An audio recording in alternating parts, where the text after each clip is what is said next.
শিশুদের জন্য তৈরি করা হয়েছে অ্যাডভেঞ্চারমূলক বিনোদনের নতুন দিগন্ত, যেখানে আনন্দের পাশাপাশি শিক্ষণীয় কিছু নিতে পারবে এই প্রজন্মের শিশুরা।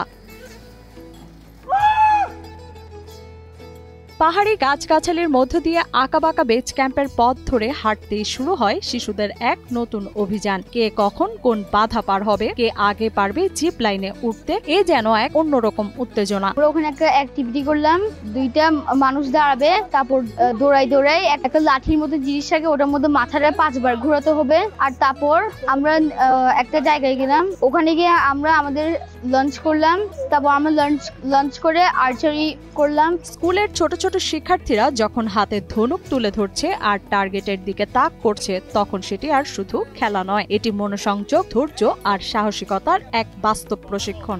ওদের ওভারঅল হেলথের জন্য ফিজিক্যাল অ্যাক্টিভিটি তো রেগুলার দরকার আছেই। একটা অ্যাক্টিভিটি, একটু দৌড়াদৌড়ি করা, একটু যেটা এরকম গেমস খেলা, কেউ যদি ক্রিকেট খেলতে চায়, এরকম মাঠ পেতেও একটু কঠিন হয়, ঠিক আছে? সো এটা আর কি, অবভিয়াসলি ওদের ফিজিক্যাল অ্যাক্টিভিটিস হলে ওদের ব্রেনও আরো শার্প থাকবে, পড়াশোনায় ওরা অবভিয়াসলি আরো ভালো করে জেনারেলি। পড়াশোনার পাশাপাশি এই ধরনের অ্যাক্টিভিটিসগুলো থাকা উচিত, তাহলে বাচ্চারা এগুলোতে ফিজিক্যালি ফিট হবে, তারা জানবে জীবনে কিভাবে এসব বিষয় নিয়ে জীবনে ঝুঁকি নিয়ে কাজ করতে হয়। আজকালকার বেশিরভাগ শিশুরাই আটকে থাকে বই, পুস্তক আর ক্লাসের গণ্ডিতে। স্কুল আর বাসার বাইরে যাবার যেন তাদের তেমন কোনো সুযোগই নেই। কিন্তু জীবনের সত্যিকারের পাঠ কি শুধু স্কুলের বই পড়ে অর্জন করা যায়? আমরা প্রথমে একটু আর্চারি করলাম, তারপর অবস্টাকল কোর্স, তারপর আবার এখন আমরা জিপ লাইন করবো। আর করতে অনেক মজা লাগছে। নর্মালি আমরা বাসায় যখন থাকি, খালি এক জায়গায় বসে বসে কম্পিউটার দেখি, গেম খেলি, টিভি দেখি আর খাবার খাই, ঘুমাই। নর্মালি সব অ্যাক্টিভিটিস করা যায় না। তাই শিশুদের জন্য তৈরি হয়েছে এমন এক পরিবেশ যেখানে বিনোদন আর অ্যাডভেঞ্চারের মধ্য দিয়ে তারা শিখছে দলগত কাজ, নেতৃত্ব, আত্মবিশ্বাস আর সাহসিকতার পাঠ। হ্যাঁ, এটাও খুব ভালো। আমরা মোবাইল থেকে বের হয়ে আসলাম, আমরা দৌড়াচ্ছি, আমাদের ফিজিক্যাল হেলথের জন্য ভালো এগুলো। শুধু শিশুদের জন্য নয়, বড়দের জন্যও এই পার্কে রয়েছে tree top adventure, river crossing, giant swing, paddle boarding, kayaking আর মাড ট্রেইলারের মতো বিভিন্ন ধরনের অবস্টাকল কোর্স। এই বেস ক্যাম্পে সেখানে নিয়ে আসে সবগুলো অ্যাক্টিভিটিস ছোটদের জন্য ভালো, বড়দের জন্য ভালো, সবার জন্য ভালো।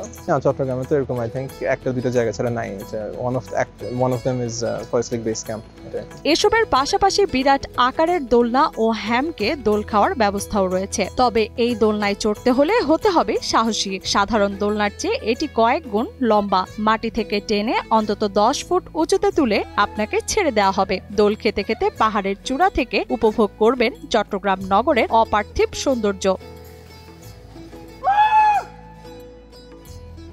সব মশার বিরুদ্ধে সুরক্ষা দিতে এলো বসুন্ধরা এক্সট্রিম অ্যারোসল, মশার বিরুদ্ধে এক্সট্রিম সুরক্ষা। সবুজে ঘেরা নয়নাভিরাম পার্কের পদে পদে এমন নানা অ্যাডভেঞ্চার আর রুদ্ধশ্বাস অভিযানের জন্য এখন আর যেতে হবে না মালদ্বীপ কিংবা থাইল্যান্ড। বাণিজ্য নগরী চট্টগ্রামের বুকে সবুজ পাহাড়, লেকের স্বচ্ছ পানি আর অফুরন্ত রোমাঞ্চে ঠাসা ফরেস্ট লেক বেস ক্যাম্প।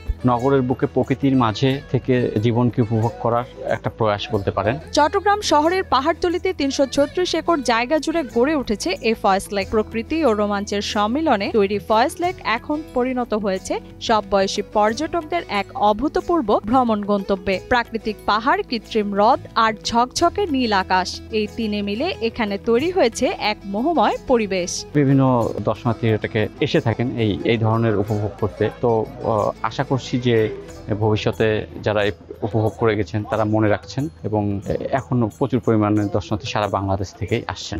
সম্প্রতি ফরেস্ট লেক বেস ক্যাম্পে শুরু হয়েছে শারীরিক ও মানসিক দক্ষতা বৃদ্ধির নানা কার্যক্রম।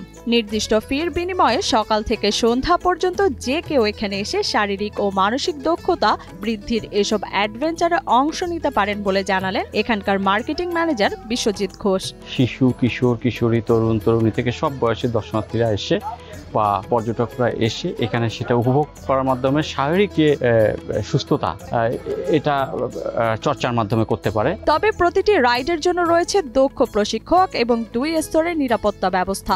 সাবধানতা আর দায়িত্বের সঙ্গে তৈরি করা হয়েছে প্রতিটি আয়োজন। এই সিলিং থেকে আমাদের থেকে তোমার ফেস দুটো থাকতে হবে, এটা যেন ফেসে না লাগে। কিন্তু যদি এটা ফেসে লাগে তাহলে ব্যথা পাবো। কি করবো, এই সিলিং থেকে হাত থেকে ফেস দুটো রাখবো, ঠিক আছে? ভ্রমণ শুধু চোখ নয়, হৃদয়েও ছাপ ফেলে। আর ফয়েজ লেক বেস ক্যাম্পে একবার এলে বারবার আসতে মন চায়। বেস ক্যাম্পের এসব আয়োজন শুধু অ্যাডভেঞ্চার নয়, বরং জীবনের শিখন প্রক্রিয়ার একটা অংশ, যেখানে ছোট বড় সকলেই অর্জন করার চেষ্টা করে কিভাবে জীবনের নানা প্রতিবন্ধকতাকে জয় করে সামনে এগিয়ে যাওয়া যায়।